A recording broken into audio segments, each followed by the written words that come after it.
Welcome to the 15th episode of the Head Kick KO podcast. Today we're going to be looking forward to UFC Fight Night Overeem versus Volkov. Then we're going to talk a little bit about Conor McGregor's game plan against Dustin Poirier. John Kavanagh recently came out and did an interview with Ariel Helwani, and there's a couple things he said in there that I want to talk about today because I found them very interesting. And then we're going to look at some of the matchups for the UFC lightweight division. And we're going to talk about some interesting topics that we usually don't talk about. We're going to talk about judging and how MMA judging, specifically in the UFC, can be improved. And then we're going to look at a Michael Chandler quote about how you should treat a fighter after a knockout, which I think is really interesting. And then we're going to touch on some additional news points that we would be remiss to not talk about. So, starting off, we have UFC Fight Night Volkov versus Overeem. So, main event, obviously, Alistair Overeem versus Alexander Volkov. In this fight, we have Overeem, who's looking to get a couple more wins under his belt as he's looking to make a push to hopefully get a UFC title shot in the heavyweight division. So, in this fight, we have Alistair Overeem, and Overeem's last couple fights in this run in the UFC, he showed more of his grappling side. And Overeem's obviously a decorated striker, K1 champ, and he's one of the best strikers in the heavyweight division from a technical aspect, but he's also showed some great grappling in his last couple fights. His last fight against Augusto Sakai, he finished with ground and pound. His fight against Jairzinho Rozenstruik, he had a lot of dominant time on the ground. He eventually got knocked out in the last 5 seconds, but he did have a lot of ground control in that fight. And I think that's going to be the same type of fight we see here. Obviously, Volkov is a great striker, long reach, good Muay Thai, really good Muay Thai from Volkov. So I think from Overeem, we're going to see a lot of dominant ground control, a lot of ground time for Overeem. And Overeem is very active on the ground. He doesn't just lay and try to let the clock run out and win a round. He's active with ground and pound. So I think we're going to see a TKO here for Overeem, probably later, 4th round, but I wouldn't be surprised if this goes to decision, and I also wouldn't be surprised if Volkov is able to win this fight if he can stop the takedowns of Overeem. And then in the co-main, we have a very good co-main for a UFC Fight Night card. This fight could headline a fight night, but it's on a co-main, so that's a really good fight. We have Corey Sandhagen versus Frankie Edgar. This is another really interesting fight. I'm surprised Corey Sandhagen is taking a fight here because from Sandhagen, he could have really sat out and he could have got Dillashaw, or he could have got the next title shot after Aljo and Petr Yan fight here coming up. He decided he wanted to stay active, so he's going up against Frankie Edgar. And in this fight, this is an interesting stylistic matchup. Frankie Edgar, obviously great cardio, great wrestling. Corey Sandhagen, great striker. Now, is Corey Sandhagen going to be able to defend the takedown? Because last time he went up against a great wrestler, it was against Aljo, and he got submitted in the first round as Aljo got to the back very quickly on Sandhagen. So if we can see some improvements from Sandhagen on his grappling, he's got a very good chance. I think he's going to be the more dominant striker in this. I think he is a lot longer and has a lot more weapons in terms of striking in comparison to Frankie Edgar. So if Corey Sandhagen can keep this on the feet, which I think he will be able to do, I think he will win via knockout, via TKO. It really could happen in any round, but I'd say second round would be my prediction is second round TKO for Corey Sandhagen. And side note, this Fight Night card is one of the better Fight Night cards we've had in a long time. Another fun fight on this card is Manel Kape versus Alexandre Pantoja. Obviously, Manel Kape is his first fight in the UFC, and I have talked about him on this podcast before, and he is one of my favorite fighters making his debut in the UFC. He was a rising champion at 125, and now he's coming to the UFC entering the 125-pound division. So it's going to be very interesting how he fares up with some of these featherweight or flyweights in the UFC. I think he's fought great competition over in Japan, so I'm very excited to see him finally make his UFC debut. This has been pushed back. He was supposed to make this debut several times. This is the third or fourth time he's had a fight get pushed back. He was the backup fighter for Figgy versus Moreno in December, so he is finally getting his UFC debut. And I think he could be a dark horse to make a title run here in this 125-pound division.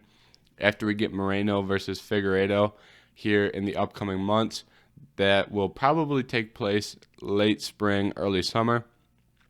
So once we get that fight taking place, there's really a lot of openings for the next contender at 125 pounds, especially if Garbrandt decides he wants to stay at 135, as Garbrandt is trying to get an Aldo fight right now. He's probably gunning for TJ Dillashaw now that Dillashaw's returned. So this is a great opportunity for Manel Kape to make that UFC debut and kind of impress. And I think he will do that. I think he edges out a decision here. I think he's a superior fighter, and I think he is going to have a dominant decision win. And then we also see Corey Stammen, who is back against Andre Ewell, who two very good fighters in this bantamweight division, and I lean towards Stammen in this one. And Andre Ewell is obviously a very good fighter, but Corey Stammen is a decorated wrestler, and he has very powerful striking as well. So I lean Corey Stammen on this one, or Cody Stammen, excuse me. And then lightweight, this fight is opening the main card, which I'm very surprised about, is Carlos Ferreira versus Beneil Dariush. This is a matchup of two ranked lightweights. We have Dariush, who is 13th, and Ferreira, who is 8th. And these two guys are two of the dark horses in this lightweight division. Two very talented fighters who we're really seeing work their way up these rankings here. Dariush's last two fights have been fight of the nights, knockouts of the night. He had the spinning elbow, and he had the spinning back fist, and he had another knockout against Jakar Close, which he was losing that fight, and then he eventually came back and got that knockout. So for Dariush, I'm very interested to see how he does against some upper level competition. He's fought great guys, obviously, but his last two fights were against a little bit weaker competition. So now he's stepping back up. He's obviously fought good competition before, but now he's back into it, and let's see how much he's improved and how much he can do against some of these ranked guys. Obviously, Ferreira is also a very talented fighter, but I'm going to lean Dariush on this one, as I think he has underrated knockout power. He doesn't look like he hits that hard, but he puts guys to sleep. So for that, I lean to Beneil Dariush on this one. And then on the prelims, we have a very fun fight on the prelims, which is Michael Johnson versus Clay Guida. This is a fun stylistic matchup. If you know anything about Clay Guida or Michael Johnson, you know they get in wars. These dudes get in battles. This has early fight of the night potential written all over it. This is the last fight on the prelims. Obviously, Michael Johnson has been in wars. Clay Guida has been in wars. And I think that's exactly what this fight's going to be. When you take two guys that love getting in wars, they usually get in wars. That's how it goes.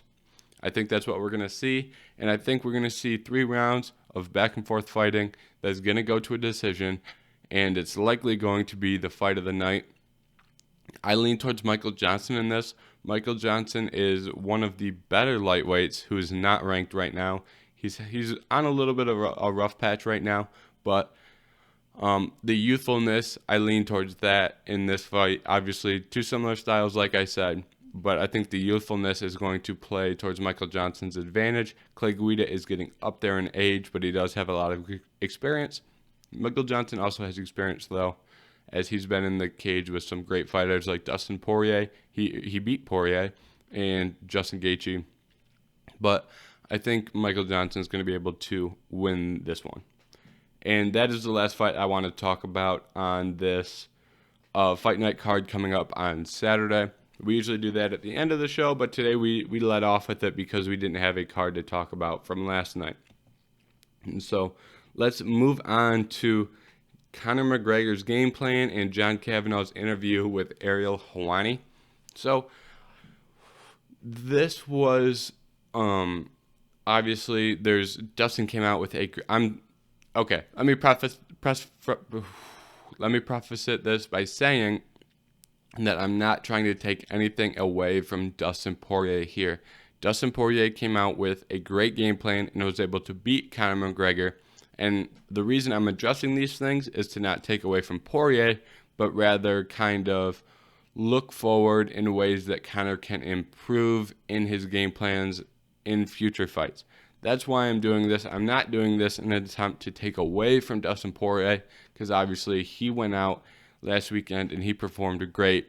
But I feel like these are some important things that need to be talked about, and that's why I'm talking about them. So this interview that John Kavanagh did with Ariel Helwani, John Kavanagh always does an interview with Ariel after fights. So that is a regular.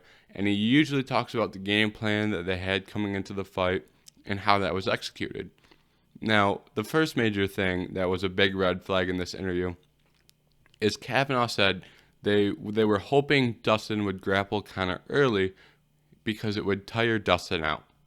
Now, this is very silly. That's the only way to describe it, is silly.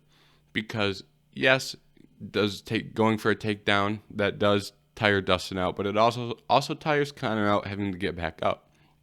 But the reason this was so silly and so worrisome to me is because John Kavanagh, after the Khabib fight, came out and said, our game plan was to let Khabib take us down and get tired taking us down, and then hopefully tire him out from Khabib being on top.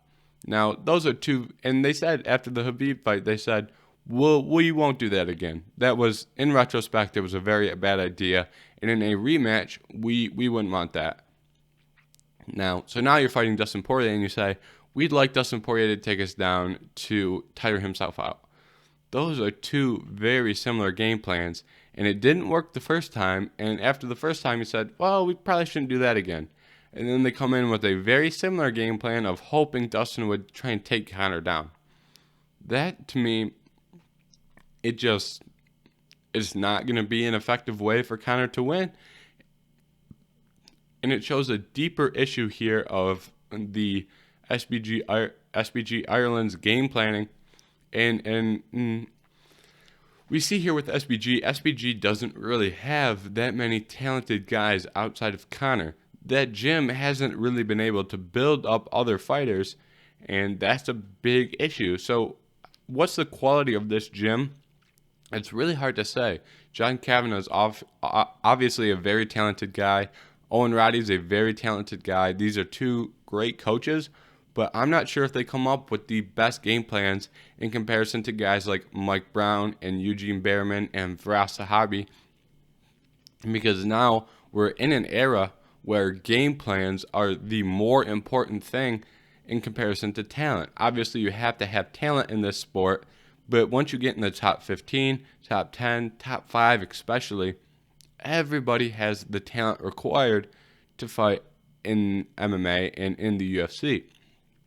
So now we see where game plans really are crucial. You see in fights like Alexander Volkanovski versus Max Holloway, in both of those fights, especially the first fight, Alexander Volkanovski came in with an amazing game plan to beat Max. He hit him with leg kicks and used a lot of feints. That way Max couldn't get in rhythm and Max couldn't pressure him and use his cardio to his advantage. Volkanovski obviously won both of those fights. The first one convincingly, the second one's a toss-up. You can give that to Max. I personally scored it for Max, but he still won that fight. So he came in with a great game plan, and I don't know if Alexander Volkanovski is the more skilled fighter in comparison to Max Holloway. Did he come in with a better game plan? Yes. Both times he comes in with a better game plan and it can close that skill gap. A similar thing we saw with Poirier versus McGregor. Poirier came in, had a clear game plan, which was attack the legs. He wanted to attack the legs and chop Conor down. Great game plan. He wins the fight. Would you argue that Dustin Poirier is more talented than Conor McGregor? This fight was basically taking place on the feet, but Conor McGregor has far more tools, in my opinion, to win a fight on the feet than Dustin Poirier. Dustin Poirier's advantages are in cardio and durability. A lot of people think Conor has better boxing. Conor probably has better kicks to the head and to the body, but Dustin Poirier was able to identify Conor's biggest weakness and take advantage of that. So this game plan is what really was able to allow Dustin to get him out of there in the second round. So I think this opens up a bigger discussion of game plans in MMA, and can SBG Ireland come up with the proper game plan for Conor to win big fights? Because if they can't adjust and adapt and come up with these game plans, Conor isn't going to win, because other teams will come up with the proper game plan to beat Conor. So, and another thing that Kavanagh said that was really concerning to me was they were talking about leg kicks, and they said they were wearing shin pads and they were practicing checking leg kicks. He said they obviously weren't doing a good enough job with that, and when you're wearing the pads, you can sometimes trick yourself mentally into thinking you checked it, but you didn't quite check it well enough. This is something that, because you're wearing the pads kind of, there's a little bit of error in a sense that you don't get the same feedback as if you're checking a leg kick without the pads. You really need to exaggerate that act of checking the leg kick with the pads in order to ensure that you can check that leg kick in the fight. So, but the more concerning thing he said was, we didn't think the leg kicks would have that big of an effect, which is so very concerning to me, because if you look at previous fights, and there's been big fights, but within the last several years, last year specifically, we have seen leg kicks do major damage. We have seen leg kick TKOs. We have seen in fights like Israel Adesanya versus Paulo Costa. The big story of that fights were also leg kicks up until the point where Izzy finished the fight.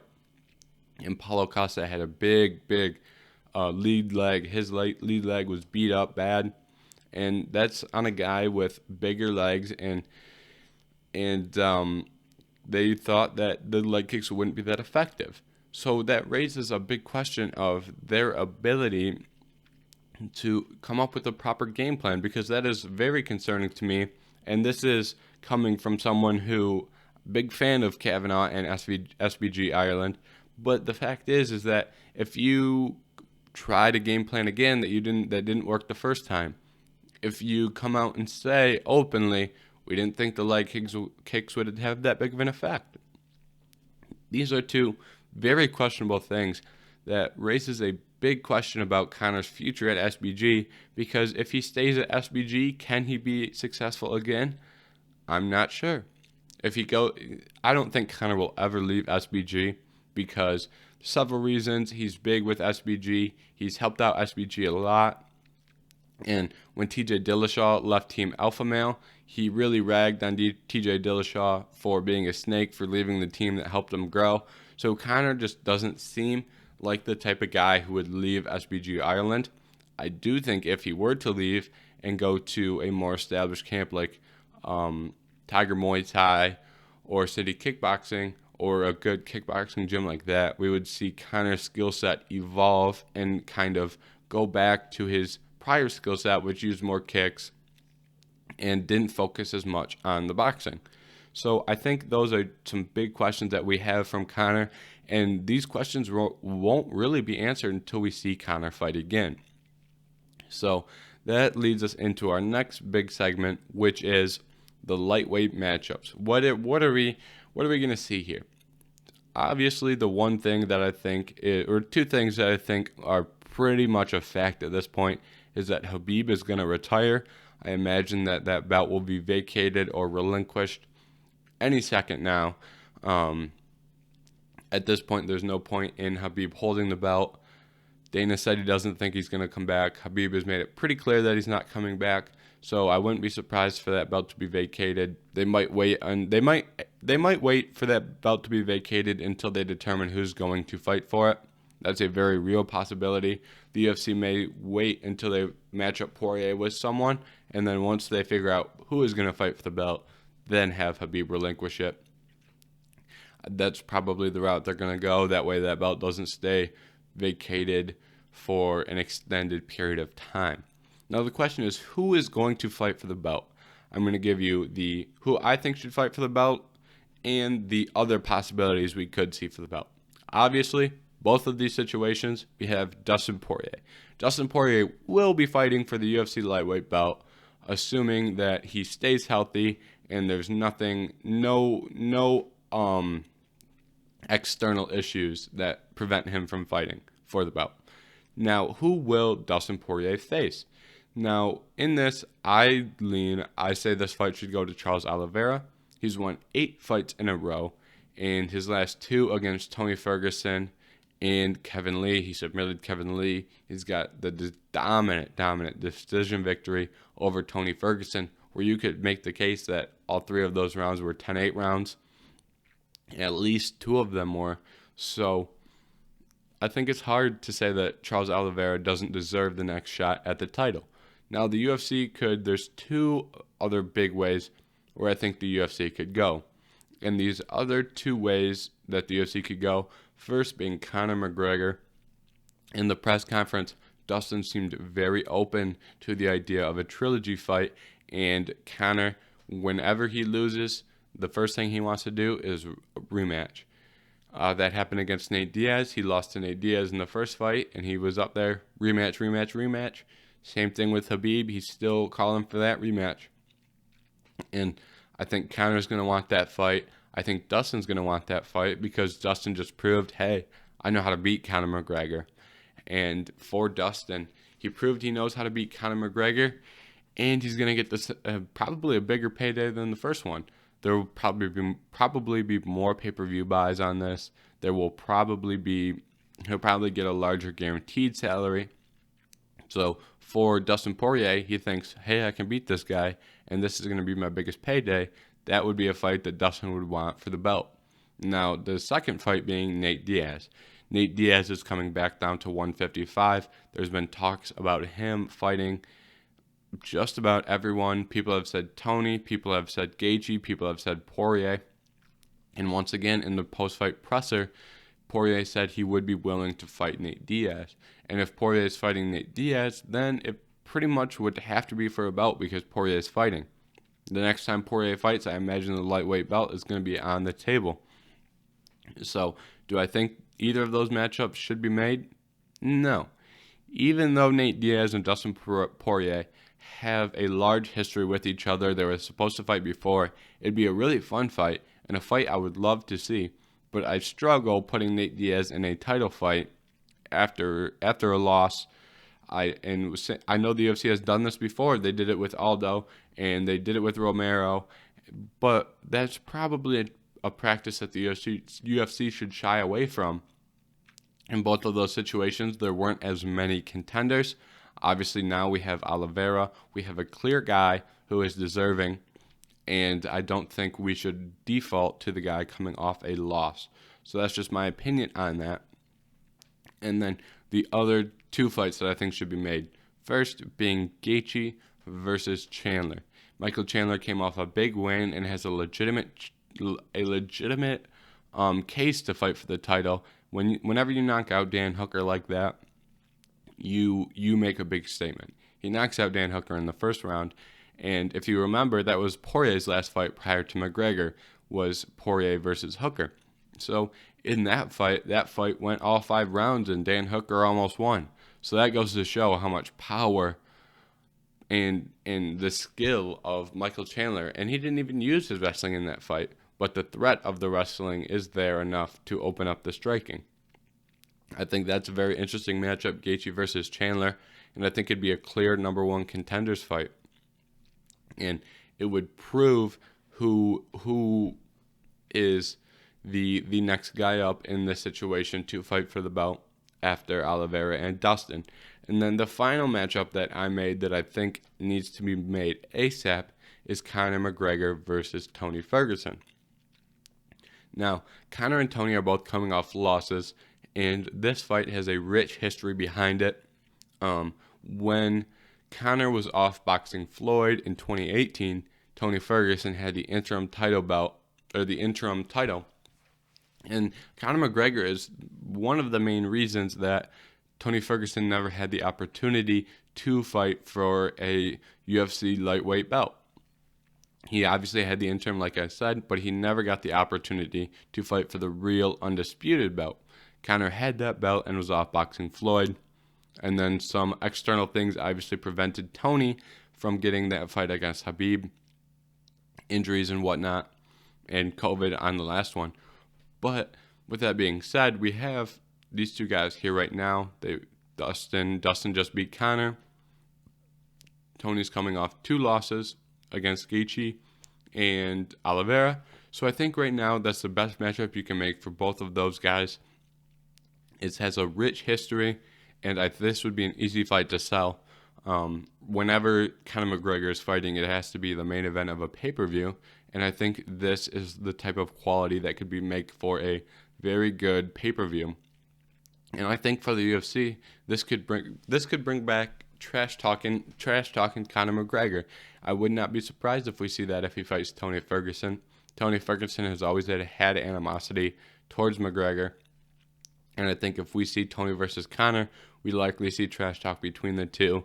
That would bring up pay-per-view sales, and I think that may reignite Conor's career if we can see some of that intensity that he had early in his career, and if he brings that in against Tony. So I think that would be very, very interesting, and that would kind of show. A lot of people are saying that Conor and Tony are both on their way out. They're both getting older, so I think that the winner of that proves that they are still an elite fighter, and they can move their way back into the UFC title picture.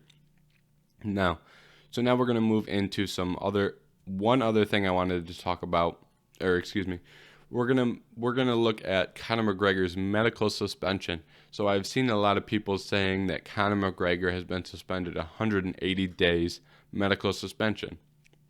Now, that's a little misleading because there is some fine print on that. He was suspended 180 days medical suspension, but he can get that reduced to 45 days.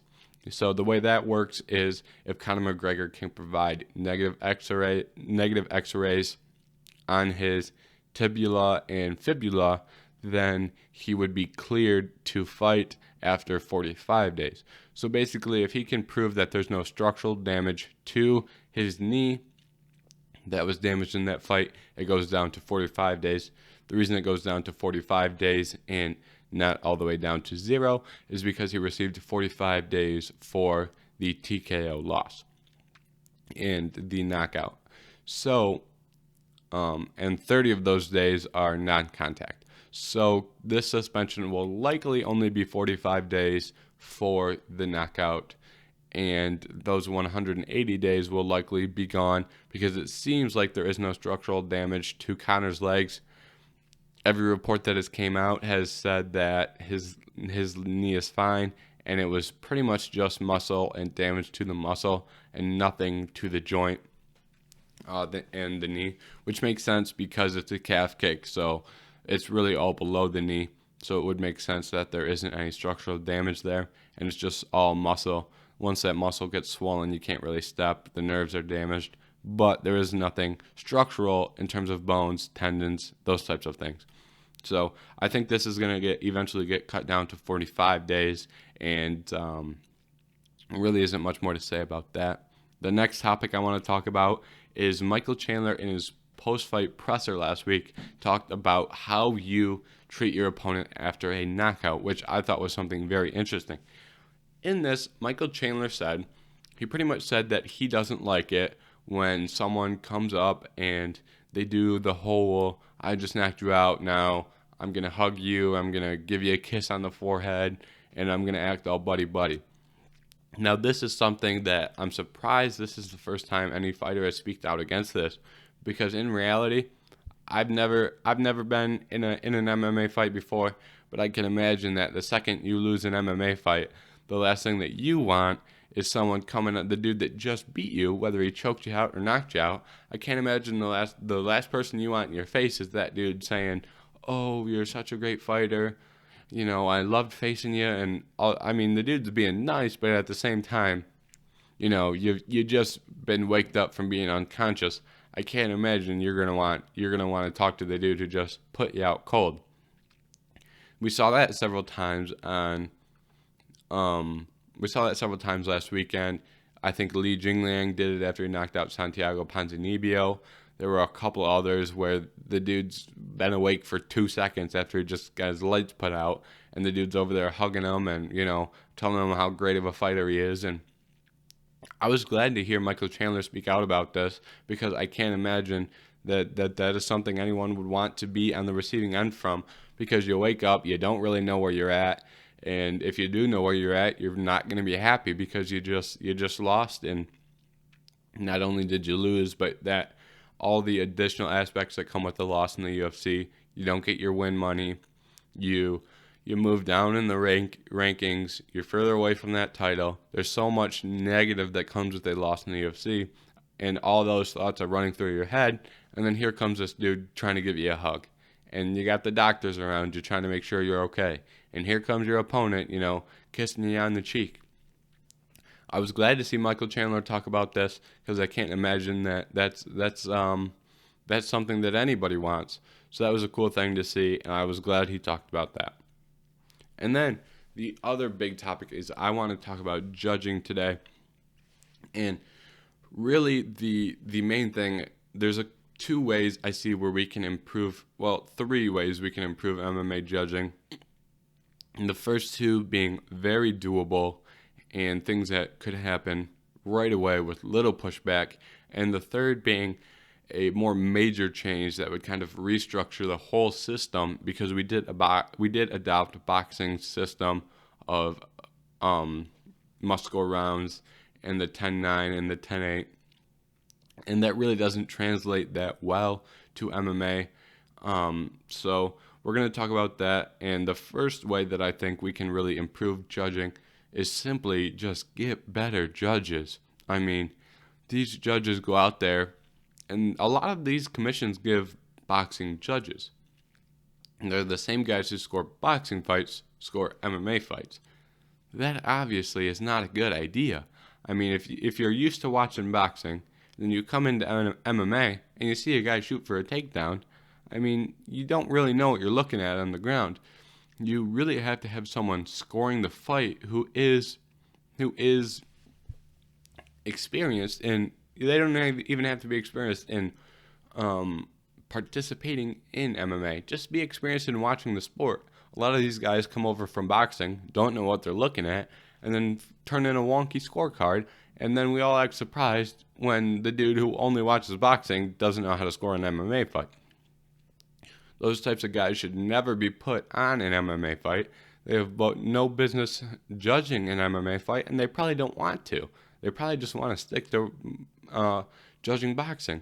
So if we can get some more judges who are strictly MMA guys, and if we can make judges more accountable for their scorecards. So for example, we had the biggest one of recent memory in an important fight was Felder versus RDA. One judge scored that fight for Paul Felder. The other 2 made it a clear dominant win by RDA, which is what it should have been. I believe that fight was 50-45 range, 49-46 range. I don't remember the exact scorecard off my head. But once there's fights where you see, okay, this is going to be a clear one for RDA, and then the first scorecard gets read and is for Paul Felder. And then everyone's sitting around going, what the hell are we doing here? Why is this? How'd this happen? We should make judges more accountable. They should have to come in and say, hey, this is what I saw. This is why I scored this fight for Paul Felder. And if we can do that, and if they can't provide a logical reason why they scored the fight for Paul Felder, then you're out. You don't get to judge again. because there's a lot at stake here for a lot of these guys, and these judges really could mess this up badly. So that's a big thing. And I'm okay with judges have descending scorecards. That's not the problem. The problem is that there's some of these scorecards there isn't a logical way you could justify a scorecard. I think if any judge can sit down and logically explain how he scored a certain round for a certain fighter, then that's fine. But if you can't make a logical argument that a fighter won a round and you gave it to him, then I don't know what to tell you. You got to go, because there's a lot at stake here. Okay. The second main way that we can improve MMA judging is just have more judges. So I believe it was KSW over the weekend, or it might have been XMMA. One of the two promotions have 5 judges. Now, there's nothing wrong with having 5 judges. There's only advantages. That way, in an MMA fight, currently in the UFC, if one judge has a fight scored one way and 2 judges have it scored the other way, it goes to the 2 judges who scored it one way. Now, you only need 2 out of the 3 judges to mess up, and then we have a bad decision, right? But if you have 5 judges, you need 3 of the 5 judges to mess up and not see it the correct way. It's a lot harder when you need 3 out of 5 to screw up in comparison to 2 out of 3. Just the more judges that take part, the less likely it's going to be that we see weird scorecards and fights go in the wrong direction. So with that, I think 5 judges is the most realistic change that the UFC can make. And I think that there's no reason why we shouldn't see that change soon, by the end of the year. It's a very simple and easy change to make. You just put 2 more guys there, and you have 2 more scorecards turned in at the end of the night, and the chances of a robbery are far, far less likely. So, and then we have the final solution, which is a big one. This is a big change that I doubt we see, but I think it would be very beneficial for the sport. And this is Verdict MMA. Now, if you don't know what Verdict MMA is, it's basically an app that you can download where you score fights and you pick fights. So you earn points from scoring and picking fights correctly. So the main thing that I want to look at here is the scoring aspect. Now, this in this sense, it's pretty much anyone who has the app can score the fight. Now, in this, we don't see you score in a 10-9 or a 10-8, or you have the option for a 10-7. Most fights, obviously, are a 10-9 or 10-8. So you score it, and then it gets pooled with everyone else's score from the world, and then it spits out a number. Now, these numbers for a scoring, it's based on the 10-8 system, but it's not a clear 10-8 or a clear 10-9 round. Say a round is extremely close, and half the people gave it to one person, and half the people gave it to the other. Then you would have the score for that round would be a 9.5 and a 9.5, where 2 fighters are very equal in that round, so there's no clear way to give it to one fighter or the other, so they both just get very similar points. Say a fighter is very dominant in a round, but it's not clear enough for a 10-8, then you may see a scorecard that's a 10 to a, like a 9.15, or a scorecard like that, where the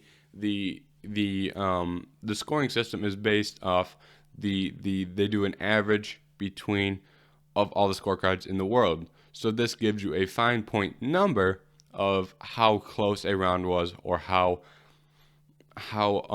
dominant one fighter was. We see this a lot where you can watch a round and you can be like, okay, this fighter A clearly won, but fighter B, wins the next 2 rounds very closely. So in this situation, you would see a lot closer scorecards, and it really takes into account a whole fight and not just who won each round.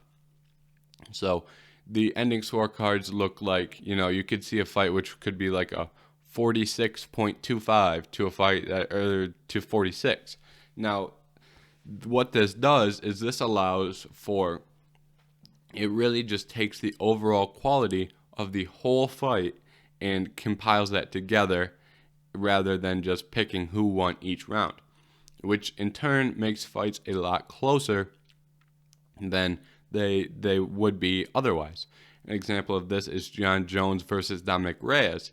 In that fight, the main way that was scored was a lot of people gave rounds 1 and 2 to Dominic Reyes, and he won those rounds by a very small margin in close rounds, but it was clear that Dominic Reyes won. Third round being a toss-up that you could give to either, and then the last 2 rounds being clear to John Jones, in the sense that these are clear. John Jones was dominant, 10-9s for John Jones. So in these types of fights, we would see outcomes where the 2 dominant rounds by John Jones means more than the 3 closer rounds by that Dominic Reyes could have won. So eventually, John Jones does win that fight despite losing 2 or possibly 3 rounds based off the dominance in the final 2 rounds. I think this is a change that would clearly reinvent the sport, and we would see more realistic winners and more realistic outcomes. Another big one is Max Holloway versus Alexander Volkanovski 2. In these fights, you had Max Holloway, who gets a knockdown in round 1, and he gets a knockdown in round 2. So he wins those 2 rounds by a larger margin. Round 3 being a toss-up round, so each guy would get very similar points, or they'd probably each get close to a 9.5. And then the final 2 rounds where Volkanovski won, but those 2 rounds were not as big, they were not as dominant of rounds as Max Holloway's rounds 1 and 2. So Max Holloway would get more points for round 1 and 2, and Volkanovski would get a little bit less than Max did in rounds 3 and 4, and then in rounds 4 and 5, and then round 3 is a toss-up round that's very close, and then eventually you have Max the winner because of his first 2 rounds, which were very dominant. And I think this adds a lot more nuance rather than just saying, oh, one guy wins 3 rounds, they're all 10-9s, the other guy won 2 rounds 10-9. There isn't really room to display how close a round is. In the verdict MMA system, you can see closely, who wins each round by how much they win a round. Right now it's just, we have 10-9 or 10-8. Really, you never see 10-10s, incredibly rare. You never see 10-7s, incredibly rare. I couldn't imagine a time we see either of those scores. If Max Holloway didn't get a 10-7 against Calvin Kattar, then I don't see anyone getting a 10-7 anytime soon. So those I think are all positives here, where we can see more nuance and we can see more detail in rounds. We can judge closely by how close a round is, and in result, we come out with a better score at the end. And I think ultimately that should be the goal. Now, the biggest criticism of verdict MMA is that you let everybody judge and score the fight. Now, the problem a lot of people have with this is they think, fan favorites will have if you're a fan favorite, the scorecard is more in favor to you in comparison to someone who's not such a fan favorite. That has been proven to not really be true, because if you look at the scorecards for Conor McGregor versus Khabib Nurmagomedov, if you watch the fight, then look at the verdict MMA scores, those scores are spot on, despite the fact that many people were rooting for Conor in that fight, and Conor is considered one of the fan favorites in MMA. So there isn't really any disadvantages to this. I think one way you could adjust it to make it run smoother is have a gateway to entry instead of letting everybody score a fight. In the case that this is adopted, which I hopefully one day it will be. I don't see it happening in the near future, but I think if you can have a gateway to entry where you need to have scored X amount of fights, or you need to have been participating for however long and really preventing people from hopping on the app and scoring on their first day.